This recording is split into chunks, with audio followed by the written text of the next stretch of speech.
Let's head to the United States, and we're joined by political commentator and analyst Aidan Smith. Aidan, President-elect Donald Trump said that he would stop the war in 24 hours. Obviously, that's going to be difficult in that kind of time frame. That was all part of the election trail. What do you think will happen? Absolutely. Yeah, I mean, to say the least, I don't think that anyone, including Trump himself, really believes the 24 hours mark. I think that what we're really going to see is under Trump, probably you'll see the State Department pivot, and this is just my guess, towards pushing for, a settlement agreement that isn't particularly favorable to like what most of Kiev lawmakers want, would presumably include some territorial gains by Russia regarding some of its occupied territory.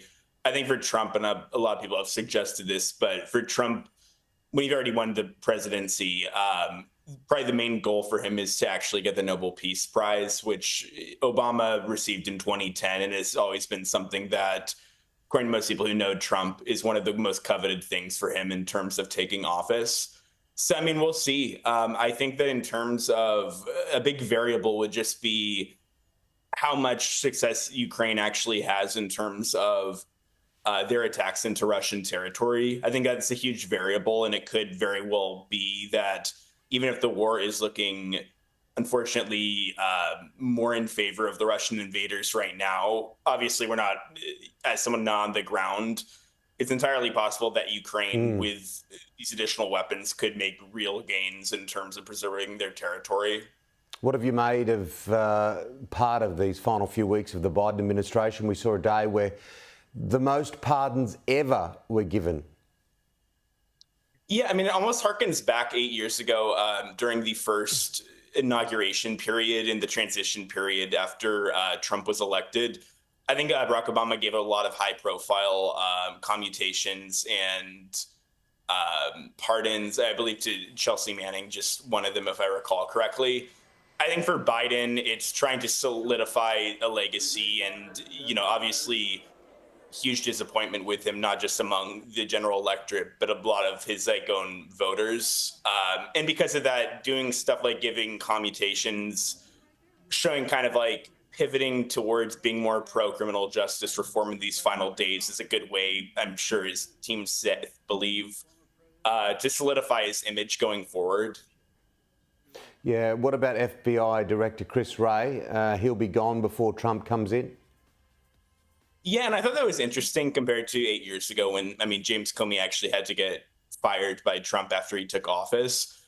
Wray deciding to leave, and then obviously we're going into a pretty heated confirmation battle with FBI Director nominee Patel. I think that Wray's resignation off the bat kind of shows that he doesn't want to have to deal with trials and tribulations of being in a second Trump term. I think that he'd prefer to just leave, probably go into a really lucrative job in the private sector rather than have to try to tread water in the Trump admin for a few months before inevitably getting fired. So that's kind of my read on it. What about the tariff situation? A lot of Americans are fearful that some of the chat around large tariffs to other countries could come back and burn them. Totally. I mean, I think it's interesting because I think it's pretty much among economists, both left and right, no one is optimistic, to say the least, about what the tariff proposals would mean. These are really, really likely to be recessionary if fully implemented. I think from my vantage point, it's something that the Trump admin might try to pursue, especially just in a public image way, do a select set of really high profile tariffs, call this a boost for American manufacturing, and then, back off when Wall Street industry pushes really hard back against it. I think what's kind of interesting is that since Trump was elected, you've seen a really sharp gains in the stock market across the board, especially in the first few days after. People have noticed that it doesn't seem like Wall Street is really pricing in the prospect of tariffs, which I think is interesting. But yeah, I think that's the single biggest variable, because if you do have these tariffs of this size, the recessionary impact is pretty much likely, and that would be really damaging to the GOP in 2026 midterms and 2028 election, I think. Finally, Ron DeSantis, do you think he'll be appointed into a high office? It's looking that way, although he's obviously got plenty of baggage with a few people already close to Donald Trump. Totally. It's really interesting, and this kind of always happens during the cabinet confirmation process. you see people like DeSantis, who obviously fell out of Trump circle's favor basically 2 years ago. I'm actually not sure what the latest news are in terms of him getting slid into one of the more contested spots. I know there was news fairly recently of him theoretically being chosen to lead the Pentagon, given the Hegseth confirmation battle.